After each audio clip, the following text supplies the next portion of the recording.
Трудные места часто формируют сильных людей, и Монголия — одна из самых суровых земель на планете. Это рассказ о народе, вышедшем из степей и создавшем крупнейшую империю в истории. Это история Темуджина и его пути к тому, чтобы стать Чингисханом. История восточной части азиатских степей окутана тайнами, и ранняя история монголов до сих пор вызывает споры. В начале X века протомонгольский народ Кидань создал империю под названием Великая Ляо. Кидани вели многочисленные войны в Корее, Китае и Центральной Азии, но к 1125 году были побеждены китайской династией Цзинь и основали новое государство Западное Ляо. На севере, на территории современной Монголии, несколько кочевых племен объединились в конфедерацию, известную как Камаг-Монгол, что можно перевести как «целый монгол». Одним из кланов внутри этой конфедерации был Борджигин, и его представители неоднократно избирались ханами Союза в XII веке. Камаг-Монгол находился в длительном противостоянии с конфедерацией татар, которые также кочевали в этом регионе. Эта борьба ослабила монголов, и их конфедерация почти перестала существовать во второй половине XII века. Глава клана Борджигин, Есугей, пытался вновь объединить племена. В 1171 году он устроил брак своего 9-летнего сына Темуджина с дочерью вождя соседнего клана,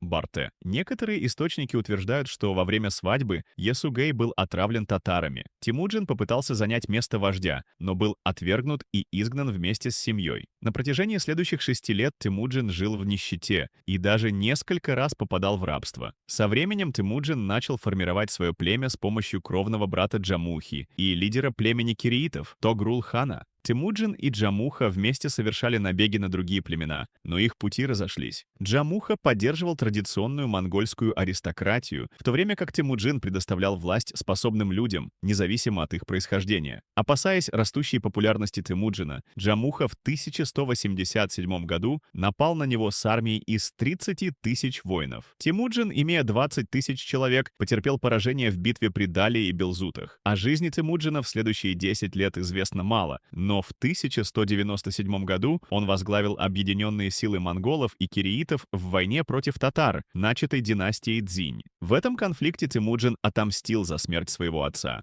Вожди татарских племен были казнены, а простых людей приглашали вступить в его ряды. Власть делегировалась на основе способностей и верности, а не родственных связей. Темуджин обещал солдатам и мирным жителям долю добычи. Эти новые правила заложили основу кодекса законов, который позже был принят в его империи. Гибель отца повлияла на Темуджина, и один из законов провозглашал священность гостеприимства. Гостей и послов нельзя было причинять вред. Темуджин произвел революцию в степном мире. Каждая победа привлекала к нему новых воинов, а он реформировал монгольскую армию. Была внедрена десятичная система. Войска делились на десятки, сотни, тысячи и тумены, десятки тысяч. Переход между подразделениями был запрещен, а если один человек дезертировал, остальные 9 из его десятка казнили. Командиры выбирались своими людьми, за исключением лидеров туменов, которых лично назначал хан.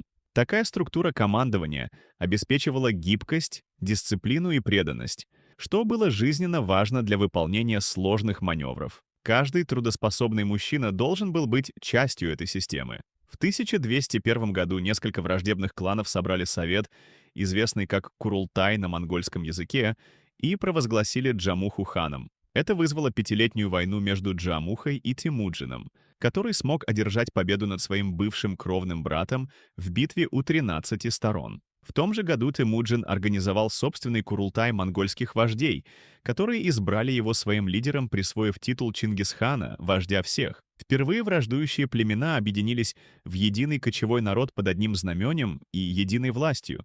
В 1209 году монголы начали свое первое вторжение против могущественного государства западных Ша.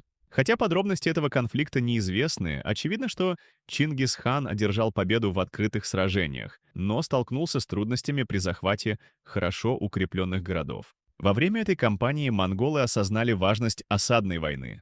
Окруженные города постепенно сдавались из-за голода и болезней, и сяский император был вынужден признать вассальную зависимость от Чингисхана.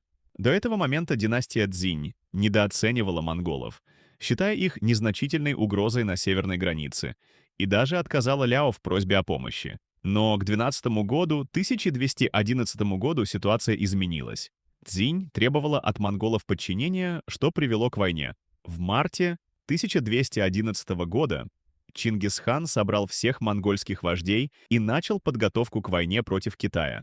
Цзинь мобилизовала огромную армию численностью около 800 тысяч пехотинцев, большинство из которых были необученными крестьянами с низким боевым духом, и 150 тысяч хорошо подготовленной тяжелой кавалерии. Однако эта армия была растянута вдоль Великой Стены и размещена по отдельным крепостям. Монголы, напротив, выставили 90 тысяч воинов, высокоорганизованную кавалерию, состоящую из 3 компонентов: легкой кавалерии разведчиков, конных лучников с составными луками и тяжелой кавалерии, вооруженной копьями и изогнутыми мечами. Все эти воины были хорошо обучены и преданы своему хану. Обойдя практически бесполезную Великую Стену, монголы разделили свои силы на 2 армии. Основной армией из 60 тысяч человек командовал сам Чингисхан, а вторую, численностью 30 тысяч, возглавил его сын Угэдэй, направившийся к городу Датун. Чингисхан двинулся к стратегически важному перевалу Чжуюн, защищающему Пекин, но на пути был остановлен у перевала Ехулин, где его ждала основная армия Цзинь. На протяжении нескольких месяцев монголы ждали действий от армии Цзинь, но та оставалась на позициях. В это время Чингисхан отправил своих лучших генералов Джебе и Субэдэя с небольшими силами на Западный фронт, чтобы атаковать с тыла. В битве у крепости вся армия Цзинь и их командующие были уничтожены. После этого вспомогательная армия объединилась с основными силами, которые все еще находились у перевала Ехулин. Монголы атаковали защитников в гористой местности и отбросили войска Цзинь. Чингисхан направил своих людей через горные вершины, которые генералы Цзинь считали непроходимыми, и атаковал значительно большую армию с 2 сторон. Генерал Джебе использовал классическую монгольскую тактику ложного отступления. После короткой стычки монголы притворились бегущими, оставляя за собой добычу. Защитники Цзинь приняли приманку, покинули укрепления и бросились в погоню. Они не подозревали, что угодили в смертельную ловушку, где тысячи их воинов были окружены и уничтожены монгольскими лучниками. С воротами Китая теперь открытыми, Чингисхан начал набеги на сельскую местность, после чего отступил на зиму. В следующем году монголы нанесли новый удар, на этот раз осадив Датун, где Чингисхан получил ранение стрелой. Город выстоял против захватчиков, которые снова отступили на зимовку, обогатившись новыми знаниями о своем враге и методах осадной войны. В 1213 году, когда монголы вторглись снова, их мобильность помешала армии Цзинь организовать успешное сопротивление, и сельская местность подверглась разграблению. Монголы начали осаждать несколько крепостей и городов одновременно, ожидая, пока враг попробует прорвать осаду, чтобы затем заманить его в засаду и уничтожить. Монголы вели партизанскую войну на чужой территории. Города, которые сдавались, подвергались страшным последствиям. Большая часть их жителей убивалась или обращалась в рабство. Однако инженеров, ремесленников, купцов, врачей, учителей, священников и администраторов щадили и приглашали присоединиться к монгольскому войску. Многие пленные использовались в качестве живых щитов при последующих осадах, двигаясь в авангарде, чтобы блокировать стрелы или отпугнуть лучников. Закрепившись на всех землях Цзинь к северу от Желтой реки, Чингисхан двинулся против столицы Пекина и осадил ее. Монголы попытались взять город измором, но спустя несколько месяцев в их лагере началась эпидемия, и им пришлось вступить в переговоры с императором Цзинь Джуан Цуном. Он согласился на мир в обмен на дань в виде сокровищ, людей, лошадей и своей дочери, а также на признание вассальной зависимости от монголов. Монголы покинули Китай и вернулись в Монголию с добычей. Однако, недалеко от Великой Стены, к Чингисхану подъехал гонец с вестью о том, что император перенес свой двор в Кайфэн на юг. Это привело великого хана в ярость, так как свидетельствовало о намерении Цзинь нанести ответный удар. Монголы быстро вернулись в Пекин и вновь осадили его с помощью тысяч китайских инженеров. Город был окружен, прорван и уничтожен. На протяжении нескольких недель тысячи телег вывозили добычу в Монголию. Пожары в городе не утихали больше месяца,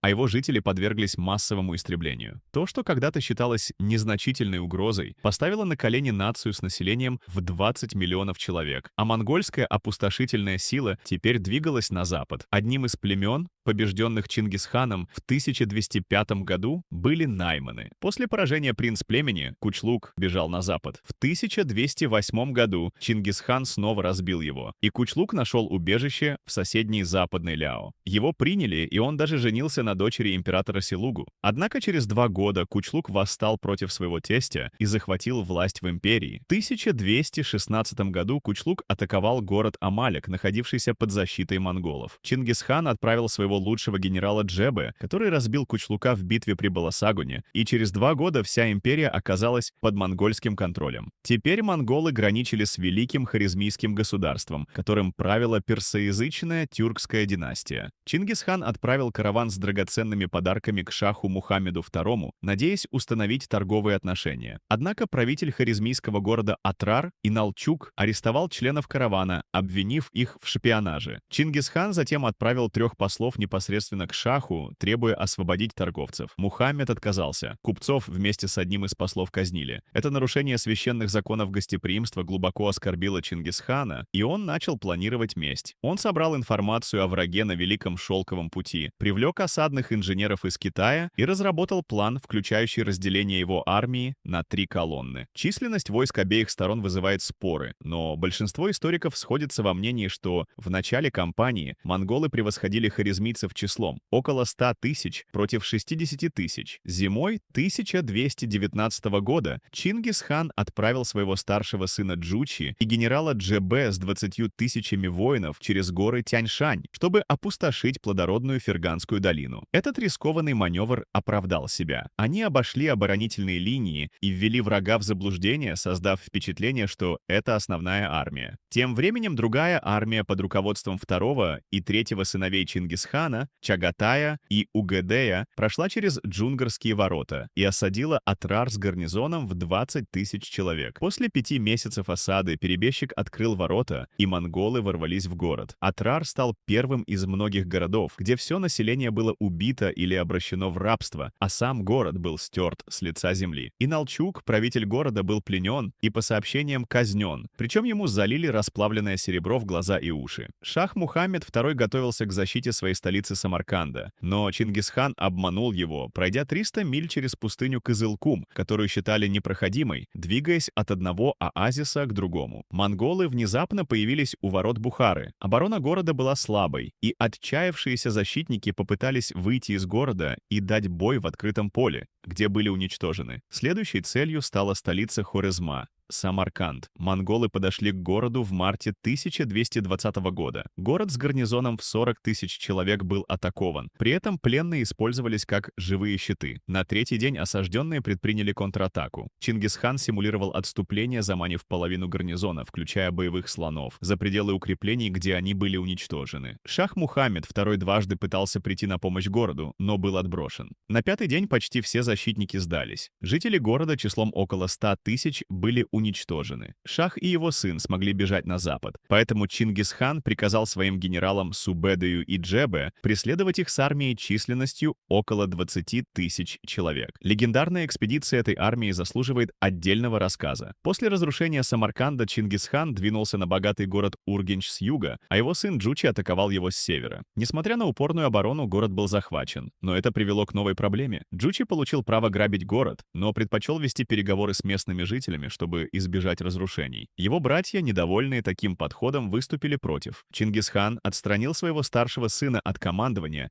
и назначил на его место 3-го сына, Угедея, который приказал уничтожить город. Это решение значительно повлияло на Монгольскую империю в последующие десятилетия, так как окончательно отдалило Джучи от семьи. Пока Ургенч разрушался, младший сын Чингисхана, Тулуй, с 50 тысячами воинов вторгся в регион Хорасан. Он быстро занял и уничтожил города Балх, Мерв и Нишапур. Герат сдался и был пощажен, как и все остальные города, которые сдавались без боя. Монголы не могли контролировать столь обширное население, поэтому использовали практическую жестокость как основной метод подчинения. Массовые казни проводились без религиозных или культурных причин, служа предупреждением для других, чтобы избежать сопротивления. До этого момента монголы никогда не позволяли своим врагам собрать большую армию, применяя психологическую войну и уничтожая небольшие отряды. Кроме того, они никогда не находились в одном месте одновременно. Пока одна армия осаждала город, другая патрулировала окрестности и грабила сельскую местность. Сын Мухаммеда, Джалал ад-Дин, смог собрать набрать армию из тюркских и афганских воинов численностью 60 тысяч человек, что стало неожиданностью для монголов. Как только об этом узнал Чингисхан, он отправил 30 тысяч человек под предводительством татарского вождя Хутуку. Джалал ад-Дин переместился в Пирван, в 50 милях к северу от Кабула, Афганистан, где ждал неизбежной битвы. Хутуку решил не ждать приказов своего хана и вступил в бой. В Пирване армии встретились в узкой долине, не подходящей для маневров кавалерии. Джалал ад-Дин проявил инициативу, приказав своему правому флангу, состоящему из тюрок, спешиться и начать перестрелку, обрушив град стрел на монголов. Его лучники одерживали верх, так как спешившиеся воины оказались более меткими и смертоносными, чем конные стрелки. Обе стороны удерживали свои позиции до утра, когда афганские воины заметили, что монгольская армия якобы получает подкрепление. Это встревожило командиров, но Джалал ад-Дин успокоил своих офицеров и вместо отступления приказал всей линии спешиться и вступить в бой. На самом деле монголы использовали соломенных чучел, закрепленных на запасных лошадях, чтобы создать видимость подкрепления. Увидев, что враг спешился, Хутуку приказал своим конникам атаковать левый фланг афганцев, выпустив залп стрел, но они были отброшены стойкими лучниками. Затем монголы пошли в атаку по всему фронту. Оказавшись в сложных условиях узкой и неровной местности, которая сделала невозможным применение их излюбленных тактик ложного отступления и окружения, знаменитая монгольская дисциплина дала сбой впервые в сражении с иностранным противником. Всадники шли под стрелы численно превосходящего врага. В этот момент монголы начали отступать, и Джалал ад-Дин увидел свой шанс. Он приказал своим людям снова сесть на лошадей и контратаковать. Половина монгольской армии была уничтожена, а другая половина сбежала. Это поражение разрушило иллюзию монгольской непобедимости, и города, которые ранее мирно сдавались, подняли восстание, что вынудило Чингисхана и его сына Толуя потратить дополнительные месяцы на подавление бунтов. Однако армия хорезмшахского принца начала распадаться сразу после победы. Оставшись с лишь 20 тысячами воинов, Джалал ад-Дин направился к реке Инд, чтобы найти убежище в Индии. Великий хан немедленно отправился в Пирван. После двухдневной гонки через Пенджаб Чингисхан настиг Джалал ад-Дина у реки Инд, прежде чем тот смог переправиться. Монголы отдыхали до конца дня, а на рассвете атаковали врага, зажатого между рекой и горами. Первая атака была отбита, и Джалал ад-Дин приказал контратаковать, что почти привело к разгрому монгольской армии. Чингис тогда отправил резерв численностью 10 тысяч человек, чтобы обойти гору и атаковать армию Джалал ад-Дина с фланга. Когда войска принца были атакованы с двух сторон и впали в хаос, Джалал ад-Дин решил бежать. После победы Чингис отправил одного из своих командиров с 20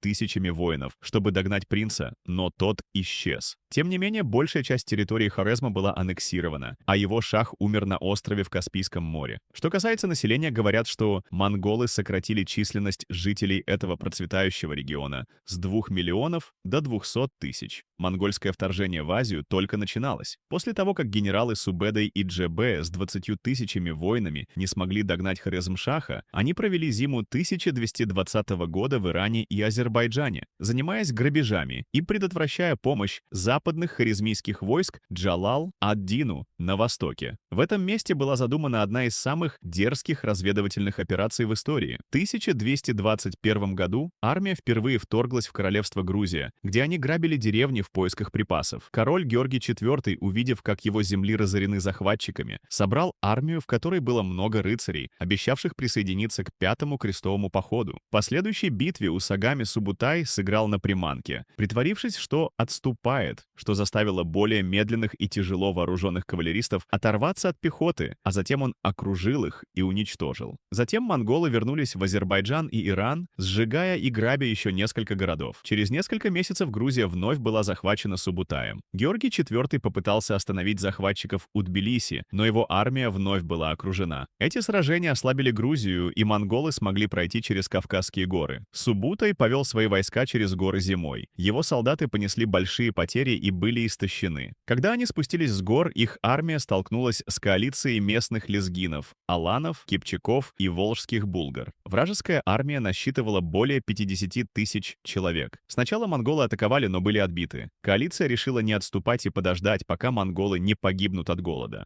И не имея достаточно запасов и не способных маневрировать противником, Субутай тайно подкупил кипчаков, составлявших основную часть армии, обращаясь к ним как к согражданам-скотоводам. Посреди следующей ночи кипчаки покинули поле боя и направились домой. Субутай немедленно атаковал оставшиеся войска и победил их. Однако он не остановился на этом и приказал своим всадникам преследовать кипчаков, которые замедлились из-за богатства, которое они получили в виде дани. Монголы уничтожили их и затем сожгли богатый город Астрахань на Волге. Оказавшись на знакомой ровной местности с множеством деревень для грабежа, Джебе и Субутай разделили свои войска. Джебе направился к реке Днепр, а Субутай двинулся на юг, в Крым. Субутай и местные венецианские торговцы заключили союз, и монгольский полководец пообещал уничтожить все колонии, не принадлежащие Венеции, в этом районе. Действительно, он атаковал и разрушил Сальду, и в обмен венецианцы предоставили монголам информацию о королевствах Европы. В это время выжившие кипчаки сбежали и сообщили русским князьям о своем бедственном положении. Территория современной России и Украины контролировалась несколькими русскими княжествами. Они объединились в альянс для защиты от монголов. С добавлением сил кипчаков эта коалиция насчитывала около 60 тысяч человек, в основном кавалерии. Монголы также объединились в одну армию и послали послов русским князьям с предупреждением остаться в стороне, так как это не касалось их, а конфликт был исключительно с кипчаками. Но князья нарушили золотое правило и убили послов. Объединенная армия догнала монголов на берегах реки Днепр и попыталась их окружить. Субутай пожертвовал задним отрядом из 1000 человек, которые удерживали врага, в то время как остальная армия пересекала реку и отступала на восток. Русские начали обсуждать, как следует воспользоваться этой небольшой победой. Одни предложили преследовать монголов, другие — укреплять рубежи. Но именно мстительные кипчаки решили исход битвы, и князья решили преследовать монголов. Каждый князь двигался отдельно от других, на значительном расстоянии. 9 дней монголы отступали, постоянно находясь на шаг впереди своих преследователей. Они использовали тактику ударов и бегства, оставляя за собой добычу, пленников и скот, создавая у русских ощущение победы. Однако это была ловушка. К концу 9-го дня авангард кипчаков оказался далеко впереди остальной армии и налетел на монголов. Субутай приказал отступить, переправив свою армию через реку Калку, в то время как кипчаки были горячо в погоне, а русские князья отставали еще больше. Когда все было готово, Субутай отправил своих тяжелых копьеносцев в атаку на неподготовленных кипчаков с фронта, в то время как его конные лучники начали обстреливать русских, чтобы замедлить их наступление. Под прикрытием стрел тяжелые копьеносцы с нарастающим импульсом двигались против неорганизованных русских, которые атаковали по одному, каждый князь по очереди. Каждый русский, который не был убит при первом столкновении, оказывался под шквалом стрел и зажат в узком коридоре, который заставлял их сталкиваться с войсками позади них, создавая эффект домино. Самое хаотичное было на самом поле боя, у реки. Единственная армия, сохранявшая хоть какую-то форму, была армия Мстислава Киевского, который ранее советовал осторожность. Он собрал своих 10 тысяч человек и многих из тех, кто отступал, чтобы встретить наступающих монголов. Караваны с припасами были расположены в укрепленном круге на возвышенности, чтобы стать ориентиром для бегущих солдат. Монголы вскоре окружили эту позицию. Здесь Мстислав продержался 3 страшных дня, пока его обстреливали свистящими стрелами и забрасывали дымовыми бомбами. Оборонявшиеся остались без воды и были вынуждены принять предложение монголов о мирной капитуляции, но как только они покинули защиту своего лагеря, они были атакованы.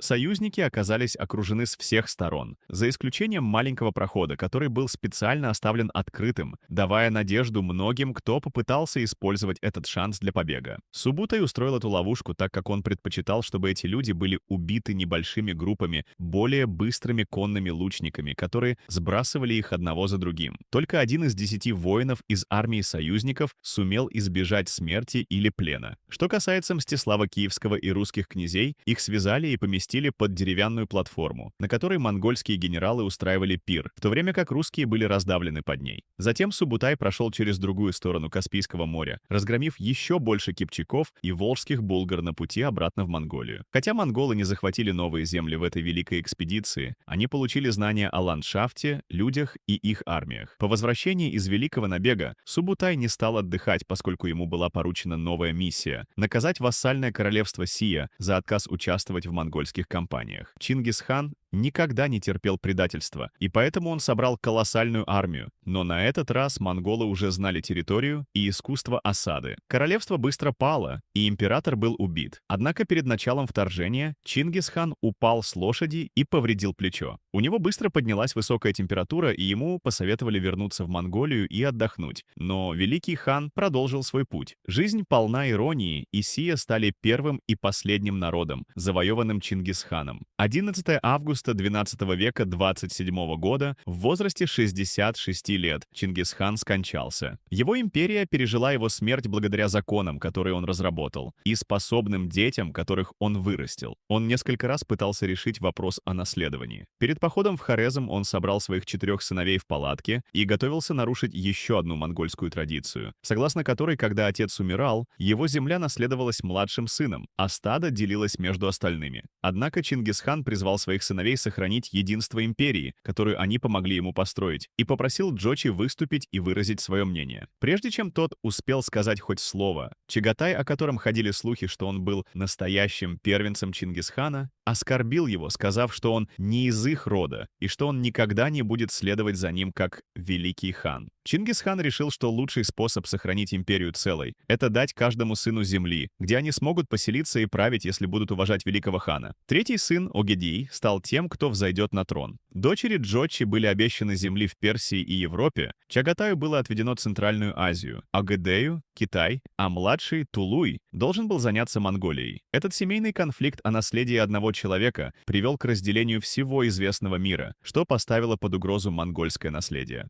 Чингисхан умер в 1229 году, и его сын Огедей стал великим ханом. Огедей был талантливым администратором, который превратил Монголию из вассальной страны в налоговую империю и начал строительство столицы Каракарума. Он разработал законы Яса, создал почтовую службу, ввел бумажные деньги и устроил государственные экзамены, доступные для всех, при этом обеспечив религиозную толерантность. Этот гигантский сдвиг от кочевого правления к бюрократическому стал основой для процветания, известного как Пакс Монголика. В следующие несколько десятилетий монгольские завоевания пошли в 3 главных направления: в Центральный и Южный Китай, в Центральную Азию, Иран, Кавказ и Ближний Восток, а также в современную Россию и Восточную Европу. Так как эти театры военных действий были отдалены друг от друга, каждое из 3 следующих видео будет посвящено одному направлению, начиная с вторжения в Европу. В 1235 году на Курултае было решено отправить большую армию для завоевания Европы. 130 тысяч человек под командованием сына Джочи Бату двинулись на этот путь. К 1237 году была захвачена Волжская Болгария. Крым и земли кипчаков, аланов и других народов оказались следующими, и к концу лета того же года все земли к востоку от Дона были захвачены монголами. В ноябре Бату-хан послал своих послов к двору князя Юрия II Владимир-Суздальского с требованием подчинения. Точное содержание этого посольства неизвестно, но в феврале 1238 года столица княжества,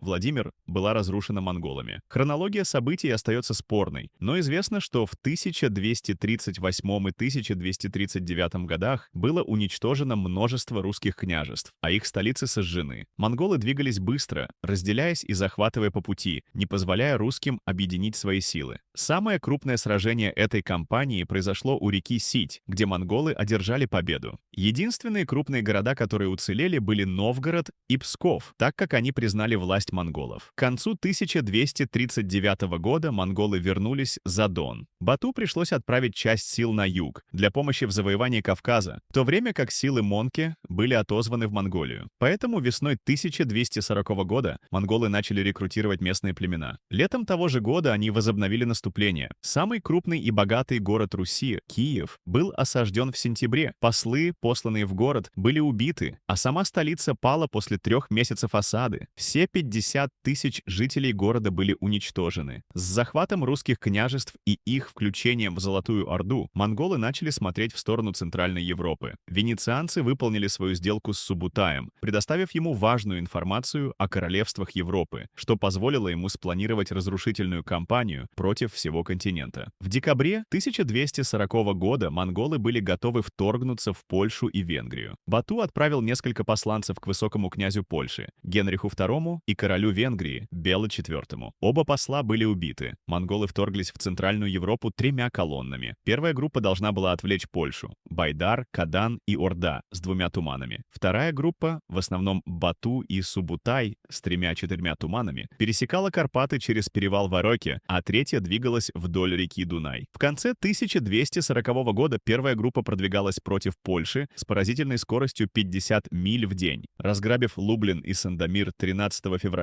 1241 года. Затем они разделили свои силы. Один туман под командованием Орды двинулся в центральную Польшу, а другой под командованием Байдера и Кадана пошел на юг, разбив небольшие силы на битве при Турско в конце февраля XII века. Столицу Польши, Краков, покинули, разграбили и сожгли. Затем монголы двинулись на центральный город Силезии, Вроцлав, который был оставлен без защиты польской аристократией в надежде выиграть время для сбора армии. Во время подготовки осады города Байдер и Кадан получили сообщение, что к ним приближается большая армия, и они решили изменить направление, чтобы перехватить польскую армию до того, как она объединится с большими силами Богемии. Две армии встретились 9 апреля на поле при Легнице. Польская армия под командованием Генриха II насчитывала около 7-8 тысяч человек, большинство из которых были поляками с контингентами из Моравии, Баварии и Тевтонского ордена. Монголы под командованием Байдера были немного менее многочисленными, около 6 тысяч воинов. Польская армия состояла из тяжелой кавалерии, пехоты и крестьян, в то время как армия монголов была традиционно составлена из конных лучников и тяжелых копьеносцев. Поле боя было равниной, окруженной мелкими реками. Центр христианской армии состоял из 3 линий кавалерии, с пехотой на флангах и небольшой резервной силой под командованием Генриха II. Байдар разделил свои войска на 4 части, каждая из которых состояла из смеси конных, лучников и копьеносцев. Первая линия польской кавалерии атаковала передовые войска монголов, но была откинута после первоначального успеха. Затем Генрих направил остальную кавалерию в атаку, и на этот раз под давлением монголы начали отступать. Союзная кавалерия преследовала их, отделяясь от пехоты. Был подан сигнал от монгольского командования поджигать растения на поле. Это создало густой дым и запах, невыносимый для христианской армии, а ее пехота на флангах не могла ясно видеть происходящее на поле боя. В этот момент монгольские конные лучники начали стрелять по запутанным всадникам, которые теряли ориентацию из-за дыма. Кавалерия была уничтожена, оставив фланги, на которых не было никакой защиты, открытыми для атаки. Без поддержки польские фланги были полностью уничтожены. Генрих попытался бежать с поля боя, но был пойман, убит и обезглавлен. Его отрубленная голова была выставлена на пике перед городом Легница, что вызвало страх среди местных жителей. Пока Байдер расправлялся с польской аристократией в Легнице, в 600 километрах к югу, король Венгрии Бела IV готовил свои войска к битве после 6 дней преследования главных сил монголов под командованием Бату и Субутай. Он приказал построить укрепленный лагерь из повозок рядом с рекой Сайо, отказываясь поддаваться на провокацию. Хотя местность была равнинной, река вышла из берегов и могла быть пересечена только через узкий 200-метровый мост. Монголы имели около 15 тысяч-20 тысяч человек, и они уступали числом венгерской армии, которая насчитывала 40 тысяч человек, из которых около 15 тысяч составляли кавалеристы. Венгры имели контингенты из Хорватии, Австрии и Тевтонского ордена. Узнав, что монголы переходят мост в темноте, венгры двинулись, прошли 7 километров в темноте и атаковали мост в полночь. Передовой отряд монголов был уничтожен, так как их конные лучники были открыты в ночное время и не были готовы к атаке вражеских арбалетчиков. Венгры оставили небольшой отряд для охраны моста, а сами вернулись в лагерь, празднуя победу, думая, что враг был отброшен. Однако утром 11 апреля 1241 года Субутай послал силы на север, чтобы переправиться через мелкое место в реке, в то время как сам двигался на юг через сооруженный мост. Между тем Бату приказал использовать 7 тяжелых катапульт для обстрела и отвлечения арбалетчиков, охранявших мост. После того, как они немного замедлили венгров, северные войска атаковали охранников моста с тыла и рассеяли их. В венгерском лагере разгорелся сильный спор, так как короля обвинили в том, что он не подготовил свои войска к следующей битве. Это дало время монголам переправиться через реку. Тем не менее, венгры снова начали одерживать верх, так как Бату не смог организовать свои войска в должную формацию. Когда монголы были прижаты к реке и не имели пути для отступления, Субутай чудом присоединился к бою и атаковал венгров с тыла. Субутай собрал собрал войска, которые понесли большие потери, и приказал окружить венгерский лагерь, в который отступил Беля. Их манганелы обстреливали лагерь камнями, а лучники выпускали огненные стрелы. Венгры пытались прорвать кольцо окружения трижды, но каждый раз их отбивали. Как и прежде, монголы оставили брешь, давая венгерским войскам надежду на спасение. Большинство защитников побежали спасаться, но их догоняли новые лучники, которые скрывались в засаде. Эта хитрость позволяла монголам убивать врага, пока тот убегал, а не сражался за свою жизнь, что уменьшало потери с их стороны. Венгерская армия была уничтожена. Беля удалось спастись, но вся остальная часть Венгрии оказалась во власти войск Субутая. За 2 дня самые сильные королевства Центральной Европы были повержены. Теперь, когда Венгрия была в руках монголов, они принялись за дело, в котором были мастерами. Разорили сельскую местность, начиная с Песта. Более половины поселений на венгерских равнинах было уничтожено. Говорят, что Венгрия потеряла около 500 тысяч человек. Затем монголы вторглись в Сербию и Болгарию. Эти земли были разрушены, а Болгария была вынуждена стать данником монголам на несколько десятилетий. Ситуация ухудшалась, и Папа Римский призвал к антимонгольскому крестовому походу. Тем временем император Священной Римской империи начал собирать войска и организовывать оборону. Монголы планировали достичь Атлантического океана, и не было армии, способной остановить их. Однако этого не произошло. Великое ханство Агадея погибло в декабре 1241 года, и Бату вместе с большинством своих войск должен был вернуться в Монголию для участия в выборах нового хана Монгольской империи. Европа была спасена. После своего поражения в битве на реке Инд в 1221 году принц хорезмского государства Джалал ад-Дин продолжил отступление вглубь Пенджаба. Скоро монгольские войска прекратили преследование. Джалал ад-Дин потратил следующие 3 года на восстановление своих сил в регионе и даже захватил большую часть Пенджаба. Он пытался заключить союз с мамлюкским султаном. Делийского султаната против монголов, но тот не был готов вызвать гнев Чингисхана. Вместо этого в 12 году 2012 года султан атаковал Джалала ад-Дина. Принц был вынужден покинуть Лахор, совершил набег на Гуджарат и вернулся в Иран в том же году. Так как его отец давно умер, Джалал ад-Дин заявил о праве на трон хорезмского государства. Иран и Кавказ были ослаблены Джебе и Субутаем несколько лет назад, поэтому ему легко удалось укрепить свою власть в этом регионе. Он уничтожил государство атабегов Азербайджана и перенес свою столицу в Тебриз, подальше от монгольской угрозы. В том же году он стал вассалом Ширваншахов и напал на Грузию. В 1226 году грузины были разгромлены в битве при Гарне. После этого Тбилиси был захвачен, и как христианское, так и мусульманское население города было истреблено. Монголы отправили небольшой отряд в Иран в 12 году 1227 года, но Джалал ад-Дин разгромил его под Раем. Его действия в этом регионе вызвали ответную реакцию. Султан Сельджуков Рума, Кайкубат I, султан Аюбидов Аль-Камиль и царь киликийской Армении Гетум. Первый объединили свои силы против него в 12 году 2028, и войска Хорезма были сокрушены в битве под Эреванем. Эта война ослабила его, и по всему Ирану и Кавказу начались восстания. Великий хан Огоди воспользовался этим и отправил армию под командованием Чормахана для завоевания Ирана. Монголы победили шаха в битве в Центральном Иране в 1231 году. Джалал ад-Дин отступил в современную Турцию с монголами на хвосте. В конце концов, Джалал ад-Дин был убит в Силване, и хорезмское государство прекратило существование. Сельджуки, Киликия и Грузия стали вассалами великого хана. В следующем десятилетии в этом регионе мало что происходило, поскольку монголы были заняты кампаниями в Восточной Европе. Но когда Агодий умер в 1241 году, монгольский губернатор региона Байджу попросил сельджукского султана Кайкосрура II обновить его вассальную клятву. Султан отказался и совершил набег на еще одного монгольского вассала — Грузию. Байджу оттолкнул сельджуков и двинулся в сторону Эрзурума. Посланники, отправленные в город, не были убиты, но были оскорблены. Тем не менее, Эрзурум был захвачен, а его население уничтожено. Затем монголы отступили, чтобы собрать больше войск в Грузии и Армении. Султан Кайкабат II обратился за помощью к своим союзникам и получил небольшую помощь от Никея, Трапезунда, Аюбидов и даже нанял несколько наемников среди крестоносцев. Монголы численностью 30 тысяч человек двинулись в сельджукские земли в 1243 году, и 60 тысяч сельджуков встретились с ними в июне у Курсидара, недалеко от современного Сиваса. Сражений известно очень мало, но монголы снова сделали вид, что отступают, и заставили авангард сельджуков, который насчитывал около 20 тысяч человек, преследовать их. Как только образовался значительный разрыв между авангардом и остальными силами султана, монголы развернулись, окружили и уничтожили сельджуков. Султан и его советники отступили, и сельджуки снова были вынуждены стать вассалами монголов. В Монголии в 1250 году великим ханом стал Монке, который назначил своих братьев Кублая и Хулагу, ответственными за Китай и Персию, соответственно. В 1256 году Хулагу вошел на Ближний Восток с более чем 100 тысяч воинами. Он завоевал остатки Хорезмского государства, а затем двинулся против легендарного ордена ассасинов. Эти известные и страшные убийцы владели десятками крепостей, но внутренняя борьба и то, что монголы к тому времени стали мастерами осадной войны, понесли тяжелые потери. Их великий магистр сдался и передал все крепости Хулагу. После того, как вся территория Ирана была очищена, Хулагу отправил послание халифу аббасидов Аль-Мустансиму, требуя подчинения, но тот отказался. 11 января 1258 года монголы подошли к Багдаду, самому большому и процветающему городу того времени. Аль-Мустансим наконец решил встретиться с ними в битве и отправил 20 тысяч кавалеристов атаковать монголов. Эти войска одержали победу над монгольским авангардом, но вместо того, чтобы отступить за стены города, они разбили лагерь и устроили праздник. На следующее утро они оказались окружены монголами с одной стороны и рекой с другой. Те, кто не погиб в резне, утонули. Монголы построили стены вокруг города, чтобы защитить осадные машины и предотвратить прорыв защитников. Аль-Мустансим попытался договориться о мире, но это уже было бесполезно. 10 февраля 1258 года город сдался после постоянных обстрелов катапультами. Разрушение продолжалось 7 дней, и лишь христианское население города было пощажено. Великая библиотека Багдада была сожжена до основания. Это разрушение положило конец Золотому веку ислама и перенесло центр власти из Багдада в Каир. Впервые в истории ислама халифа больше не было. Хулагу не собирался останавливаться и продолжил наступление на Сирию. За исключением прибрежных территорий, принадлежащих государствам крестоносцев, большая часть Леванта оставалась под контролем аюбидов, ослабленных потерей Египта в результате вторжения мамлюков. Аюбиды предложили платить дань, но Хулагу был не заинтересован. Он был поддержан грузинами, армянами и войсками крестоносца принца Багамунда VII. И 18 января 12-й сотни 60-го года Алеппо было осаждено, и постигла та же участь, что и Багдад. Это вызвало массовую панику, и города Хомс и Дамаск добровольно сдались, чтобы избежать разрушения. Но вдруг Хулагу получил тревожные новости. Великий хан Монке умер от болезни во время войны против династии Сун в Китае. Это вызвало потрясение в империи и остановило масштабные кампании. Империя оказалась на грани гражданской войны, и Хулагу покинул Левант, направившись в Монголию. 1 или 2 отряда чуманов остались в регионе под командованием Хитбуки. Мамлюки предложили мир, но, зная, что Хулагу ушел с большинством своих войск, монгольские послы были убиты. Хитбука попытался сформировать союз с государствами крестоносцев, но эта попытка потерпела неудачу. Султан мамлюков Кутуз собрал свою армию и двинулся в сторону Палестины. Когда Хитбуке стало известно о его движении, он приготовился встретить армию мамлюков, однако восстание в Дамаске замедлило его действия. Тем временем мамлюки продвинулись на север и расположились лагерем под Акрой. Монгольские шпионы донесли Хитбуке, что армия мамлюков в 2 раза превосходит его по численности. Однако монгольский генерал покинул Дамаск с армией из примерно 25 тысяч человек, в которой были монголы, грузины и армяне. В начале сентября 1260 года он пересек реку Иордан и вошел в долину недалеко от деревни Айн-Джалут, где, по легенде, Давид победил Голиафа. Монгольская кавалерия атаковала авангард мамлюков под командованием Бейбарса. Этот отряд не выдержал атаки и отступил в горы. Хитбуки преследовал его, но на самом деле монголы попались на свою же уловку, поскольку Бейбарс заманивал их за собой. Монголы гнались за разбитым авангардом, пока не наткнулись на основные силы Кутуза, который ждал их в долине. Вопреки значительному численному перевесу, султан проявил осторожность и остался на месте, не решаясь на активные действия. Хитбуки использовал это и решил бросить в бой все свои силы. Монголы должны были атаковать всю армию мамлюков. Второй эшелон монголов был приказано повернуть направо и атаковать передний отряд мамлюков, чтобы сжать их на левом фланге Кутуза. Левый фланг мусульманской армии начал рушиться под натиском монголов. Султан пытался восстановить левый фланг в течение нескольких часов. Для этого он отправил войска с правого фланга на помощь, и в конце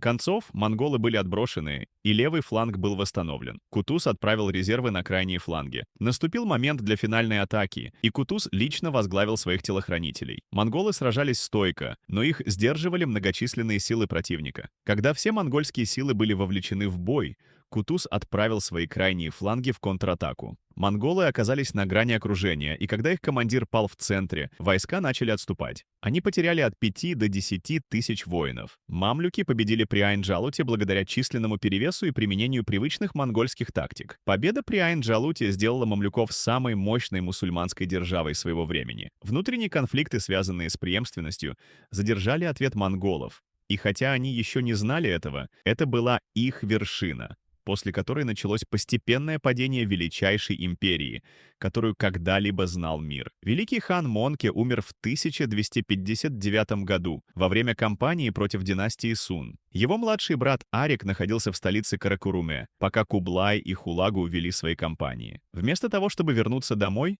Кублай решил завершить войну с Сун. Арик провозгласил себя великим ханом с поддержкой знатных домов, которые считали Кублая слишком мягким из-за его буддийских убеждений. Узнав об этом, Кублай также провозгласил себя ханом и двинулся против брата, начав гражданскую войну. Между тем, на западе мусульманский лидер Золотой Орды Бурка не собирался прощать разграбление Багдада. Он воспользовался тем, что Хулагу был в пути в Китай, и начал набеги на территории Илханата. Территория дома Чагатаев разделила два гражданских конфликта в Монгольской империи, но могла стать политическим козырем в этой борьбе. Империя была разделена на 5 частей. Война между Ариком и Кублаем известна как Тулуйская гражданская война. Мы мало что знаем об этом конфликте, но известно, что он начался в 1260 году и продолжался 4 года. В ходе войны Кублай принял важное решение оставить Южный Китай и сосредоточиться на севере, в то время как Сун начали отвоевывать свои утраченные территории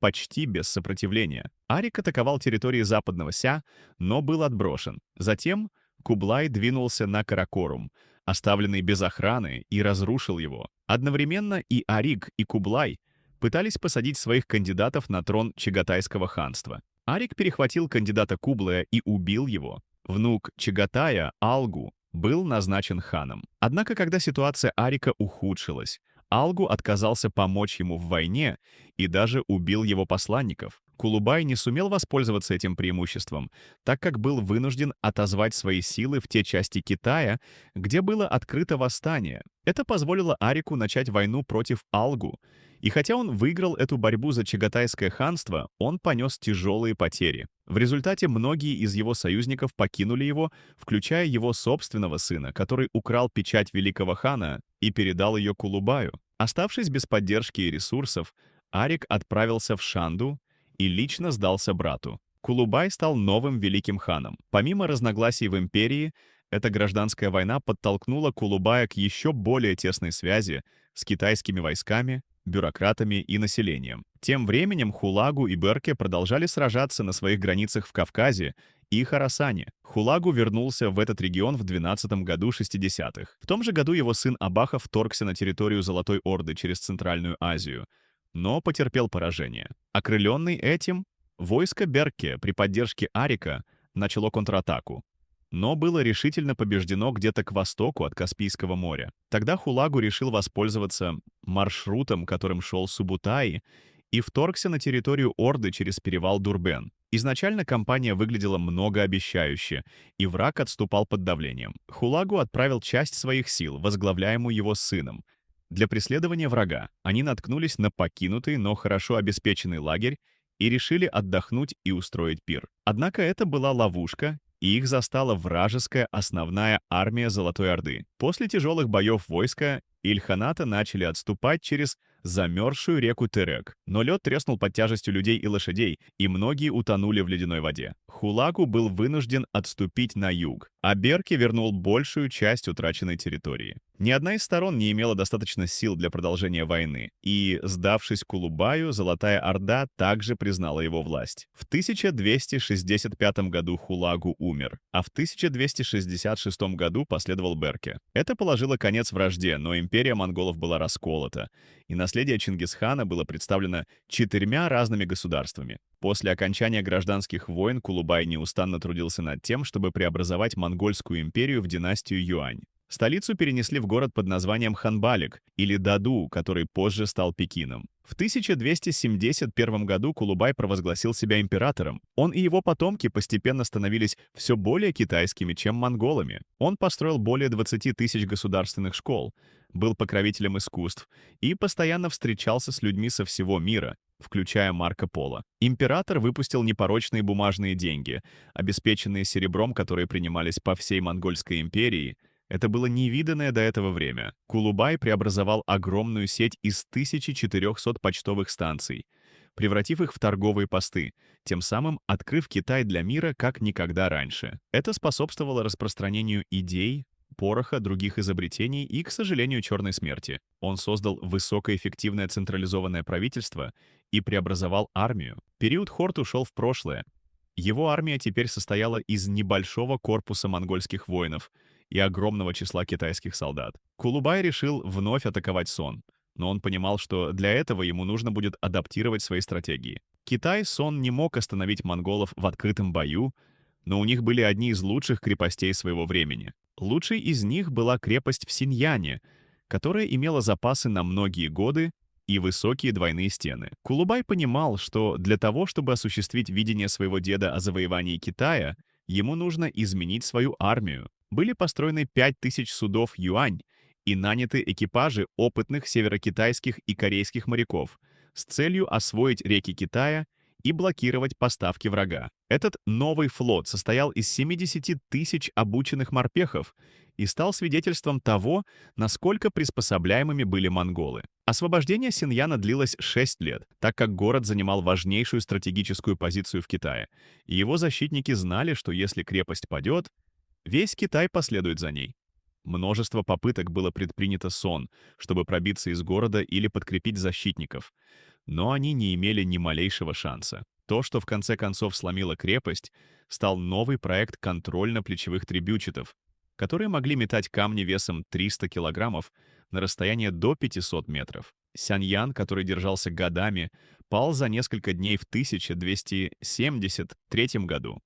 Силы Кулубая быстро прорвались через Южный Китай, и хотя положение Сун теперь было безнадежным, дворы Сун возложили на престол 8-летнего Сяо Бина. Сун отправили посланцев для переговоров, но были отвергнуты. Они бежали от города в город в поисках спасения и в конечном итоге сели на гигантский флот. Кулубай переместил свой флот, чтобы атаковать сонские суда, и решающая битва этой кампании произошла у Ямана 19 марта 1279 года. Оставшийся флот Сун состоял из 1000 судов, но большинство из них были транспортами с огромным количеством граждан на борту. В то время как флот Кулубая насчитывал около 300 военных кораблей с экипажем из 20 тысяч опытных моряков, и он также обладал преимуществом, контролируя прилегающие территории и снабжение. Некоторые из командующих Сун предложили, чтобы сначала захватить устье залива, чтобы обеспечить свою линию отступления на запад. Однако их командующий Джан Шице отклонил это предложение, чтобы не допустить паники среди своих солдат. Он также приказал сжигать все дворцы, дома и крепости на суше, чтобы не давать войскам повода для отступления. Затем весь флот из 1000 судов был скреплен цепями в одну горизонтальную линию с императорским судном в центре. Это было сделано, чтобы избежать дезертирства и показать, что это последний бой. Битва началась с того, что силы Юань наполнили маленькие лодки горючими материалами и направили их к построению Сун. Сун заранее предсказали этот ход и покрыли свои корабли грязью. Они также были оснащены длинными шестами, чтобы не допустить подступов огненных судов. Затем Юань заблокировали залив с двух сторон и вынудили китайцев несколько дней есть сухую еду и пить воду из реки. Это все же не сломило их дух. Понимая, что их враг не сдается, войска Юань разделились на 4 части и начали атаковать с разных сторон на отдельных малых фронтах. Так как корабли Сун были скованы цепями, они стали легкими мишенями, неспособными сменить построение и работать в команде. Юань атаковали с севера, когда отлив, и с юга, когда прилив, не давая китайцам ни минуты покоя. Тем не менее, китайцы сражались отважно и нанесли тяжелые потери монголам своими стрелами. Вдруг эти атаки прекратились. Праздничная музыка и смех раздались с кораблей Кулубая. Думая, что теперь Юань отвлеклись, воины Сун решили отдохнуть. Однако эта музыка была сигналом для общего наступления. Весь флот Юань ринулся в центр под прикрытием стрел. Все, что солдаты Сун могли сделать с флангов, это смотреть, как их товарищи убиваются тысячами, включая гражданских лиц. Понимая, что вся надежда потеряна, один из близких советников императора Сун схватил его и прыгнул в воду, совершив самоубийство. Сяо Бин стал последним императором династии Сун, Китай снова был объединен под властью Юань, первой иностранной династии, которая смогла это сделать. Хотя монгольское царство было теперь расколотым, история потомков Чингисхана была далеко не закончена.